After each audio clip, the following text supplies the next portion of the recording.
Good morning. We're here today to announce 3 separate cases highlighting the ongoing threat posed by Chinese economic espionage and research theft in the United States. First, the arrest today of a Harvard University professor for lying about his participation in a Chinese foreign recruitment program. Second, this morning we have unsealed a separate indictment of a Chinese national working as a scientific researcher at Boston University who failed to mention on her visa application that she is also a lieutenant with the People's Liberation Army. Finally, this office has indicted another Chinese national for trying to smuggle vials of biological material out of the United States to China and lying about it to federal investigators. That defendant, whose entry to the United States had been sponsored by Harvard University, was a cancer researcher at a lab at the Beth Israel Deaconess Medical Center. So, this morning, the FBI arrested Dr. Charles Lieber, the chair of the Department of Chemistry and Chemical Biology at Harvard University, for making false statements regarding his involvement in China's Thousand Talents Plan and his affiliation with the Wuhan University of Technology. The complaint alleges that Dr. Lieber signed a contract with the Chinese university in Wuhan and was paid up to $50,000 per month, plus up to $158,000 in living expenses, and awarded more than $1.5 million to set up a research lab at the Chinese school and work there on researching nanotechnology. Lieber also joined China's Thousand Talents Plan, according to the complaint, a Chinese government-run program designed to entice scientists and researchers in the United States to share their research expertise with China. At the same time, Dr. Lieber was receiving U.S. grant funds from the Department of Defense and the National Institutes of Health. National Institutes of Health spends up to $39 million a year funding medical research in the United States. Those programs required Dr. Lieber to disclose if he was working with, including receiving funding from, any foreign power. When questioned, Lieber hid his involvement with the Chinese entities, including specifically disavowing any connection to China's Thousand Talents Plan.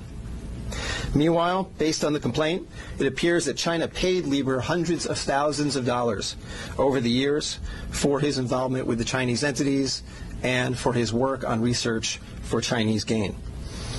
Also today, a federal grand jury indicted Yanqing Ye, a Chinese national, with lying on her J-1 visa application, making false statements to Customs and Border Protection, conspiracy, and being an unregistered agent of the People's Republic of China. According to court documents, Ye is a lieutenant in the People's Liberation Army, but she concealed her military connections while employed as a researcher at Boston University's Department of Physics, Chemistry, and Biomedical Engineering Center for Polymer Studies. The indictment alleges that a colonel in the People's Liberation Army and other military officers from the Chinese National University of Defense Technology gave Ye numerous assignments while she was in the United States, such as conducting research, assessing U.S. military websites, and sending documents and information back to China. In April 2019, Ye was questioned by customs officers at Logan Airport on her way to China. According to the indictment, she lied about her involvement with Chinese military projects. A border search of her electronic devices showed that Ye had compiled information for the People's Liberation Army about 2 U.S. residents with expertise in robotics and computer science. Lastly, last week this office indicted Zheng Zhaozhang, a Chinese national sponsored by Harvard University who was doing cancer research at the Beth Israel Deaconess Medical Center. Zheng was charged with attempting to smuggle to Beijing vials of biological material, along with other research materials that he had stolen from the lab at the Beth Israel, where Zheng was working on cancer cell research. Before he boarded his flight, customs officers discovered 21 vials of biological material in a sock in his baggage. When confronted by the officers, Zheng initially lied and said he was not traveling with any biological or research materials. Chemistry, nanotechnology, polymer studies, robotics, computer science, biomedical research. This is not an accident or a coincidence. This is a small sample of China's ongoing campaign to siphon off American technology and know-how for Chinese gain. Recently, Attorney General Barr referred to China as this country's primary rival. Similarly, FBI Director Chris Wray recently told Congress that right now there is no country that poses a greater counterintelligence threat to the United States than China. Through the use of not only traditional intelligence officers, but academics, researchers, its own private citizens, China is engaged in a massive, long-term campaign to steal U.S. research and technology for its own uses. As demonstrated by these cases, on the academic side, the Chinese government uses partnerships and exchanges with U.S. schools and research institutions to access cutting-edge research and equipment. Obviously, most visiting Chinese academics and researchers are here to work in good faith in U.S. institutions, but some of them are not. Some number have been incentivized by the Chinese government, either through the use of money or other means, to gather U.S. research and smuggle it back to China.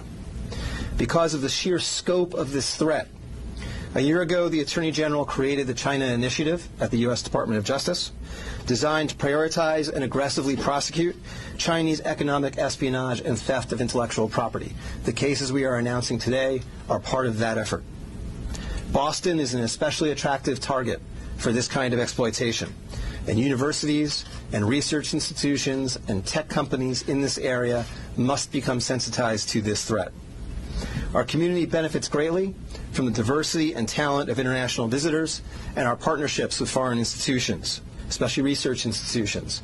But Chinese economic espionage and theft is a real and daily occurrence that we must begin to confront. As the world struggles to contain the new virus, a new speculation from the Chinese scientists who believe it may have originated at a research facility not far from the Wuhan fish market.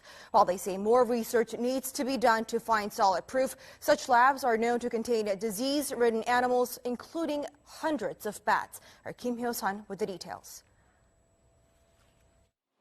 Amid the continued spread of the COVID-19 virus, there's rising speculation the virus could have originated from a government laboratory in Wuhan, rather than the widely held belief that it emerged from the city's Huanan seafood markets. Citing a report published by Chinese scientists, a Chinese-language newspaper published in Hong Kong, Mingpao, and the British daily The Mirror explained Sunday that the Wuhan Center for Disease Control, or WHCDC, could have spawned the contagion in Hubei province. According to the report penned by Bo Tao Xiao and Lei Xiao of the South China University of Technology, the research lab, which is only 280 meters away from the Huanan seafood market, kept disease-ridden animals, including more than 600 bats. It stated that while it's plausible the virus was leaked from the lab and contaminated initial patients in this epidemic, more solid evidence is required through future study. The report also raised a possibility that the Wuhan Institute of Virology could have leaked the virus while it was carrying out tests involving Chinese horseshoe bats. Against such a backdrop, an article published by the Washington Times late last month is garnering attention as it raised a possibility that the disastrous outbreak could be the accidental result of biological weapons research. This comes as a renowned law professor at Tsinghua University in Beijing, Xu Jianren, is known to be missing after publicly condemning Chinese President Xi Jinping for failing to contain the spread of the virus at an early stage. He even added the condemnation could be the last message of his life. Kim Hyo-sun, Arirang News.